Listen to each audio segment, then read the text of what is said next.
వైకుంఠ ఏకాదశికి తిరుమలలో అన్ని ఏర్పాట్లు చేశామన్నారు టీటీడీ చైర్మన్ బీఆర్ నాయుడు. భక్తులందరికీ సౌకర్యవంతంగా దర్శనం కల్పించేందుకు ప్రణాళికాబద్ధంగా ఏర్పాట్లు చేశామన్నారు. తిరుమల శ్రీవారి ఆలయంలో వైకుంఠ ఏకాదశి ఏర్పాట్లను పరిశీలించారు చైర్మన్. గోగర్గం డ్యాం సర్కిల్ దగ్గర క్యూలైన్లు, సదుపాయాలపై అధికారులకు సూచనలు చేశారు. శిలాతోరణం, కృష్ణతేజ విశ్రాంతి గృహాల దగ్గర ఏర్పాట్లు చేసిన ఎస్ఎస్డీ టోకెన్ల తనిఖీ కేంద్రంలో తనిఖీ ప్రక్రియను పరిశీలించారు.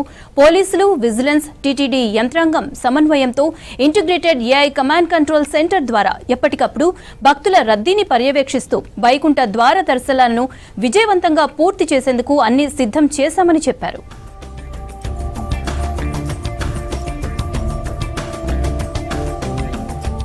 ఇక్కడ జరుగుతున్నటువంటి ఏర్పాట్లు ఏదైతే ఉన్నాయో అవన్నీ క్షుణ్ణంగా పరిశీలించాలనేటువంటి ఉద్దేశంతో మన అధికారులందరితో కలిసి వచ్చి చూడటం జరిగింది.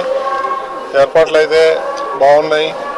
ఎలాంటి ఇబ్బందులు రాకుండా సక్రమంగా వచ్చిన భక్తుల్ని ఏ విధంగా వచ్చారో ఆ విధంగా దర్శనం చేసి పంపించాలనే ఉద్దేశంతో మన వాళ్ళందరూ కూడా ప్రయత్నం చేస్తున్నారు.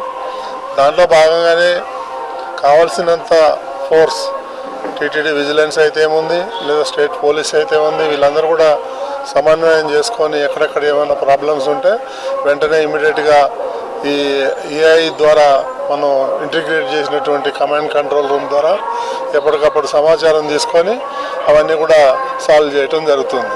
ఏర్పాట్లు అయితే చాలా బ్రహ్మాండంగా ఉన్నాయి. ఎలాంటి భక్తులకి ఎలాంటి ఇబ్బందులు లేకుండా చాలా పకడ్బందీగా ఏర్పాట్లు చేయడం జరిగింది.